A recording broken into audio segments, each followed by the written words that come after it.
welcome to my review of Godzilla, King of the Monsters, directed by Michael Dougherty, and is the sequel to the 2014 Godzilla movie, which is part of this big monster universe.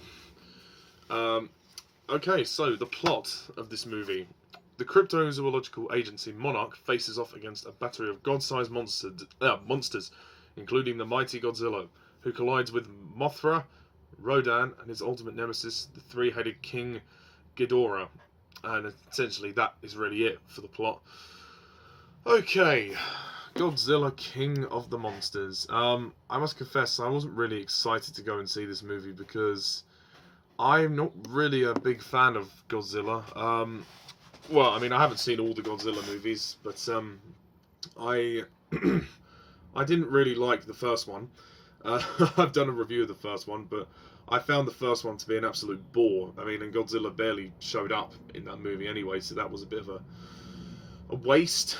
But yeah, no, this one was on, and I had some time, so I thought, okay, I'll go and watch it. So yeah, Godzilla, King of the Monsters. I'm very pleased to say that this one is actually not that bad. It's better than the first one. It's not perfect. It's not even really good, but it's you know, I will give it a pass. It'll do. It's fun. It's a fun action movie, but it's not anything special. The story is very thin, even though they try to incorporate some emotional depth with a family in there. But ultimately, you know, you don't watch it for the story. You watch it for the action. I mean, Godzilla is a franchise that it's a B movie. You know, it's a monster movie. And you know, you're either a fan of it or you're not. I'm not really a fan of it, but I appreciated this film for what it was. It certainly has the spectacle to offer. It's a very visually pleasing movie. The action sequences are good. But as a movie, it's not perfect. The story, I mean, there isn't much of a story, so yeah, the movie's plot was very thin. The main sort of issue I have is kind of you know, this movie's basically just an action movie. There's no weight to it. It would have been nice for the movie to surprise me. I found this movie to be too long. It went on too long. It was 2 hours 10 minutes, and it didn't need to be that long.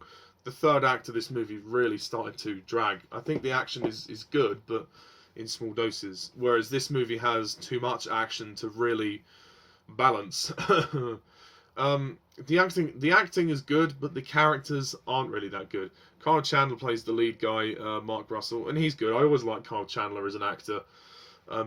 Vera Farmiga as Dr. Emma Russell, she's good, and her character, there's some interesting twists surrounding her character, but I shan't go into that in detail. I'll let you watch the film.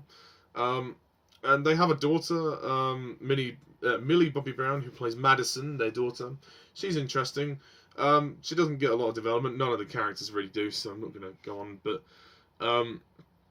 Ken Watanabe, who does his usual shtick with the movie, which is fine. I mean, I'm not gonna go on anymore because none of the other characters really do all that much. But the one thing this movie does improve on is Godzilla himself. The fact that Godzilla in the first film only appeared for about 10 minutes was a bit of a waste, really. But this one, he does appear a lot more, thankfully. And yeah, I really appreciated that, thank God. And the look of the monsters are, you know, great. And I say visually, they're great. The character designs look good. The CGI is mostly good. And that's all that it is, really. It's just a fun B movie with not much weight to it. I found myself getting a bit bored on certain occasions. I think the second half is where it starts to kind of dip. The first half is pretty good, but then it just kind of goes back to, you know, a lot of talking or then a bit of bang smash action.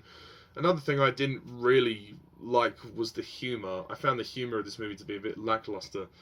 There's this line where Ken Watanabe's character quotes something out of a fortune cookie, and then Kyle Chandler says, "Oh, where did you find out that?" And he's like, "A fortune cookie, a very long fortune cookie." I mean, it wasn't supposed to be funny. I mean, yeah, I don't know. But I suppose if you like this sort of stuff, it's worth seeing it on the big screen. But for me, it didn't really do much else. It just sagged on a bit. 2 hours, 10 minutes. It's just too long. It didn't need to be that long. And you know, the script could have used a bit more depth. It was basically generic. I think that's another big problem with this movie, is that it's very generic. It's like any other monster movie that you'll see nowadays. But you know, hey, it's better than Dark Phoenix. Yes, I enjoyed it a bit more than Dark Phoenix, which I'm surprised at, because I'm more of an X-Men fan than a Godzilla fan. But yeah, Dark Phoenix was mediocre. I mean, at least this is fun. You know, it's an enjoyable romp. So with that said, I'm going to score this film a 6 out of 10.